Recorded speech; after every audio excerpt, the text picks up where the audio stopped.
down the hammer and pick up the pencil. You're about to listen to the Savvy Radio Show. Learn from real-life real estate investors, experience revealed with the Savvy Landlord as your host. Hey, you tuned in to the Savvy Radio Show, podcast, whatever you want to call it, however you get your information. I'm glad you tuned in. Today's going to be a special episode. It's going to be down and dirty. I'm not really prepared. It's been a while since I've done a podcast, actually last week, but it's been like a month or so.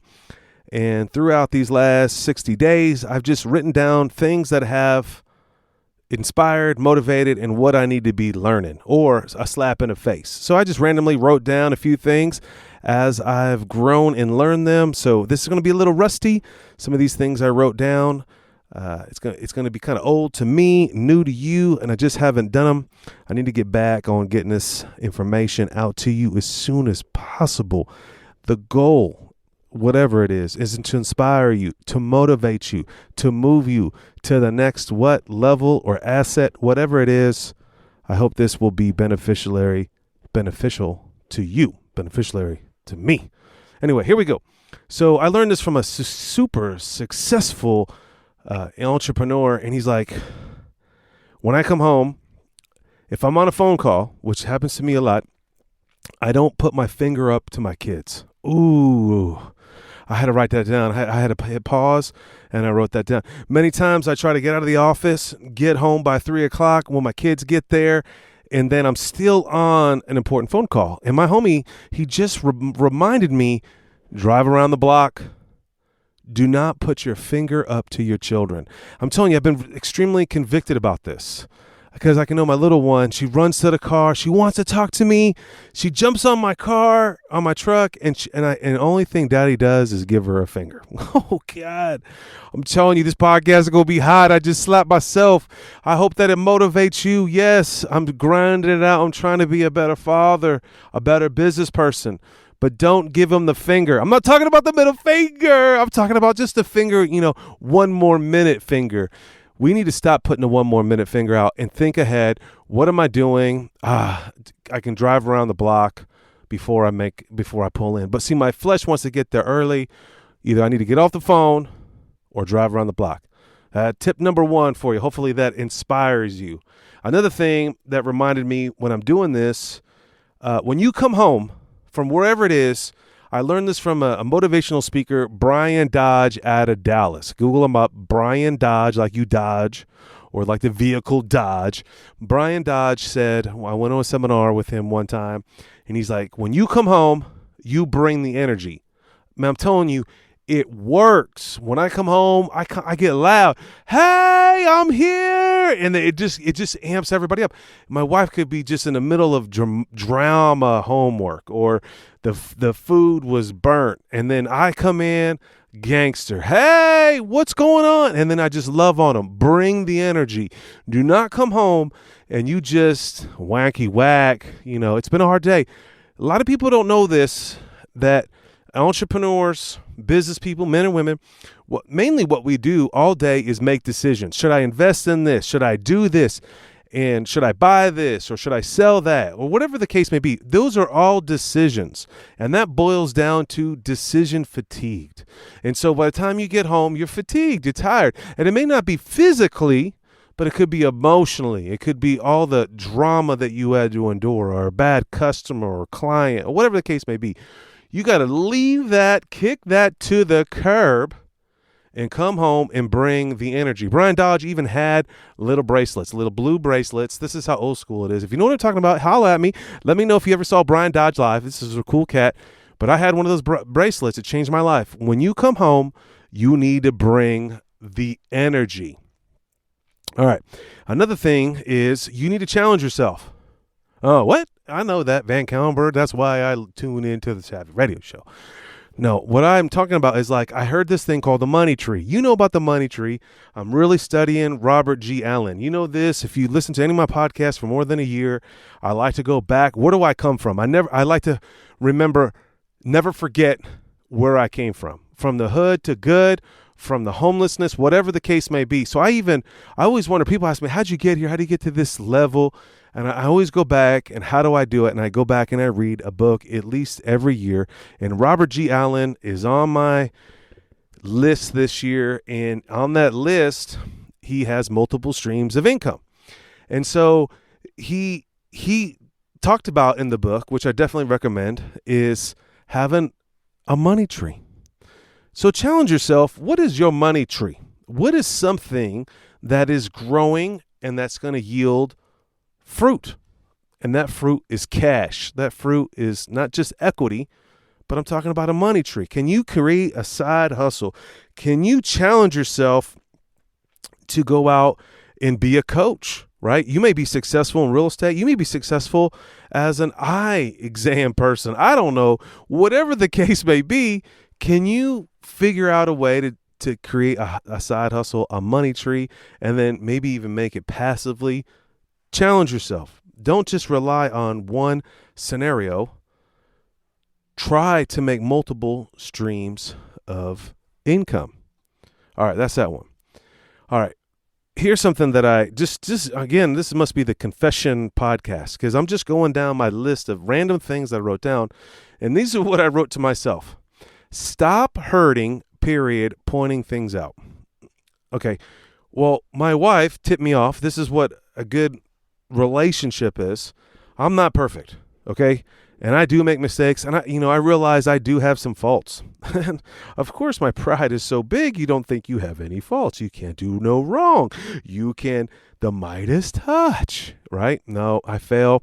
Actually, I fail often. I just don't talk about it a lot, but I'm always open to talk about it. But my wife brought something to me when we're in a conflict or in general, sometimes I point things out. For example, let's just say the trash wasn't taken out, and I'll point that out. The trash isn't out. And I may not be directly attacking someone, but just me pointing things out, what does that do? Am I hurting someone? Ooh, man, I'm telling you, I don't even know where this podcast is going, but that really affected me.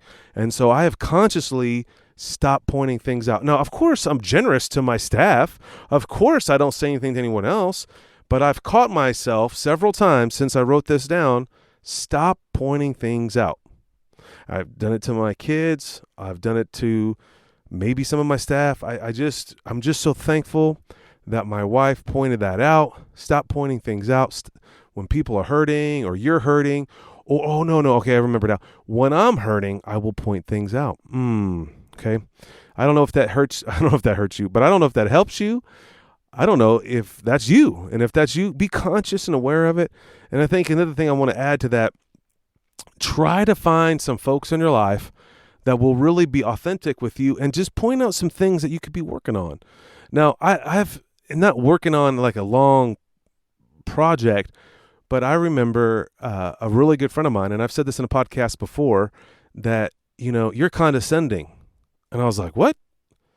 And I'm like, in my mind, my purity of mind, I'm like, man, what? Why did you even say that? And I realized, this example came to my mind. It's like, I'm talking to a 25-year-old, maybe I'm talking to a 35-year-old, and they don't know how to write a check. And I say, man, you don't know how to write a check? See, that sounds condescending. And it's, even though I'm maybe joking or maybe in disbelief or unbelief that a 35-year-old doesn't know how to write a check, but how does that translate to that person? Tonality, my approach. And so I'm just thankful that someone loved me enough to tip me off on that. Another person loved me enough that said, hey, VanCauwenbergh, you're polarizing. And I never even really understood that word because I didn't want to. And then when this individual told me about that, and then I started researching polarization, and then I started seeing people that are polarizing, meaning some people like you, some people don't. And I'm like, my pride was so strong, and I just didn't care what people think. And then I realized, that's not an effective minister. That's not an effective business person. That's not effective at all. You don't want to be polarizing. And I'm not saying it's negative. You got to have your own swagger, right? But the reality is, it's like, what are you trying to do? And so I was actually recently at a very successful business real estate seminar, and this guy that I bumped into before he went on stage, and he was really older, and he went on stage and he was just polarizing. I mean, he was kind of just made some off comments. I mean, nothing racial or derogatory. It could be derogatory and how you receive it. And I thought to myself, man, that could have been me. Man, I could have been that 80-year-old dude. And this dude's balling. He's worth probably 50 million, 100 million, whatever. Who gives a rip? But because that 50 million, 100 million don't help you. it does what for him, right? You need to celebrate other people, but like, what does that do for me? But what I did learn through that process, I don't want to be polarizing. Some people I'm just never going to reach. Some people just never going to like me. I don't know why. That's what it is. But my heart says something different. But that's me though. That's not you. But the reality is, someone took the time out of love and affection, said, "Hey, you're polarizing." So, and of course, it always these stings when you hear this truth. When my wife says, "Stop pointing things out," and I'm like, "Ooh, it stings," but it makes you a better person. I hope that you find someone in your world, in your life, and I hope if there's someone in my world that you hears the podcast, let your brother know. Let me know, man. I'm trying to be a better person. I'm trying to go to the whatever level. I'm already at some level. What does that mean? I'm not trying to go to. I just want to be a better person. I want to serve more people. I want to bless more people. I want to do great things. I'm reading this book right now. What kind of generation of legacy, generations of legacy, right? If I'm a douche up here now, 20, 40, 50, 60, 100, 60 years from now, then third generation down, what does that really, right? I can make a difference if you would encourage and help somebody. Okay, here's something I did for 2020. I didn't know this, but in 2021, I didn't write out my goals. I don't know if it was COVID. I don't know if I was lazy, probably lazy. But in 2022, I made a commitment to every day read my goals. Grant Cardone talked about this. Napoleon Hill talked about this, blah, blah, blah. And I just want to encourage you. I know someone is about to get convicted right now, and I'm trying to convict you. Write your goals out. Put it on a piece of paper. Put it in your car. Put it on your desk. Put it at your office. Put it on your bathroom. Put it at the dresser. Put it everywhere. And consciously, at your nightstand, consciously go over it as often as possible. Okay, I mean, I'm like kind of, and it's hard. It gets mundane. It's February, middle of February right now, the end of February. I mean, how many times I got to do this? But it's just, you got to push your subconscious mind to be working for you, right? And the only way you can get that mind in working for you is to remind your mind, what are we doing? Where are we going? And what should we be doing? Okay.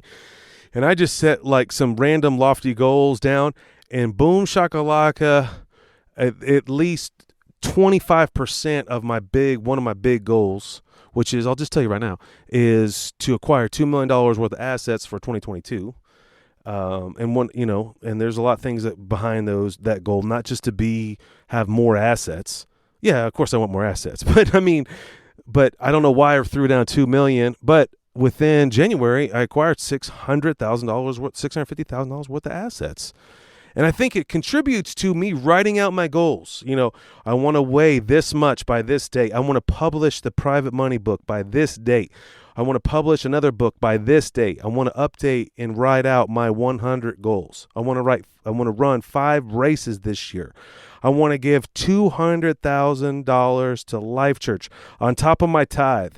I want to take each child, my children, 3 of them, on a trip this year on a plane. I want to go camping at least 10 times. I want to be in my Bible, the YouVersion Bible app. I'm really focused on a streak, not to be prideful. No one's ever going to know. And after I tell you these goals, I'm never going to remind you again. So, but I want to be in the Bible 350 days straight. Come on. And, all these other little goals. So, review them. You've got to be that level of discipline. Discipline is successful. You've got to do it daily, morning and night. All right.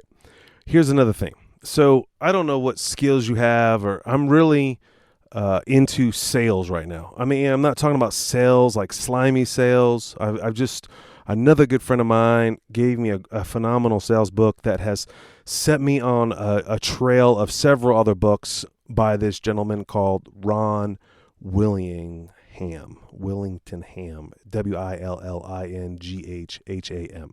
Now, in another podcast down the road, I just got done reading one of his books, It's Off the Chain, and we'll talk about that later. But I had some issues with my sales team, and first of all, it was two things to be successful, and I almost believe this could be anything. You got to have a belief in what you're doing, and the second thing is that you got to have a step by step process of doing what you want to do or what success you want to be in. And I'm like, I'm telling y'all, this really just juices my game up. Why? How do I apply this? VanCauwenbergh, sales? I don't know. Let's just talk about writing a book, right? Because I'm in the middle of writing a book and I got just a ton of stuff. Well, I have a belief I can write a book, boom, and then you just follow a step-by-step process of writing that book. So let's talk about wealth. Well, let's talk about buying assets. I have a belief that I can be a real estate investor, or I have a belief that I can buy a real estate property, single family, whatever, or a commercial asset. You have a belief in that. Then there's a step-by-step process. Now, the key is, where do you get the step-by-step process? Well, that's all over the place, right? You can buy books. You can read online, YouTube. I'm telling you, this young millennials behind me, real estate investors are just off the chain successful. And I can tell you right now, I know why. I thought my success, and I would contribute this, is because I read all the time. And I just use this knowledge, aka wisdom, but YouTube is that, right? I'm telling you, I know this homeboy, and he's so successful at everything he touches. I'm like, how do you know that? YouTube. How'd you do that? YouTube. I'm telling you, you got to have a belief, and you got to have a step-by-step plan, process. And so if you don't have that process, step-by-step, create it yourself, ask somebody to help you, and try writing that process. So I need to write a book. What's the thing? I need an introduction. What's after an introduction? The body, whatever. Okay. But that's just success. So as soon as I started working on the sales for one of the companies, I was like, you got to have belief. I have belief. And then this is the sales process. And I'm telling you, our business has increased 20-30%. I'm not joking. I'd have to ask my partner on this, but for sure 20%, because we can't even handle the volume. And that's exciting and nerve-wracking all at the same time. The next thing that I've learned through coaching some amazing people recently, if you are in sales or if you are in coaching, like you coach people, or real estate for an idea, you've got to deliver. You've got to deliver a deliverable. What does that mean? Like, if we're in a relationship, what am I delivering to you? If you're buying a service, what am I delivering to them? And a deliverable may not necessarily be tangible. It could be an intangible. It could be a text message. So it could be a handwritten letter. What are you delivering, and what are you saying, and how are you making them deliverable? I don't know. I can do a whole podcast on this, and it's all these thoughts are blazing through my mind right now. But are you delivering? Are you offering a deliverable? If someone's exchanging money in your sphere, you're selling or buying a house, of course you're delivering the product, or but what else could be a deliverable? What's the process? What's the experience for the end user? That may be your word for today. What's your deliverable? Okay. Man, these are going longer than I thought. I'm only halfway through, so we're just going to pause right here and spread this podcast out to 2. But if anything that I said has encouraged you or lifted you up or struck a chord, let me know. I mean, I'd love to connect and build a relationship and grow, because the more we help each other, the more we're like aha moments, the more we receive. All right. The more you give, the more you receive. So send a message, Facebook, whatever. You can go to savvyinvestors.com, let your boy know. But through this process, I'll hopefully make your game, your mental game, your strong game successful. So what you can go do. Tell me, 1, 2, 3, go buy assets. Thanks for listening to the Savvy Radio Show. Glide online and listen to our other motivating episodes at SavvyRadioShow.com. Connect on Twitter at LandlordBook and always be buying assets.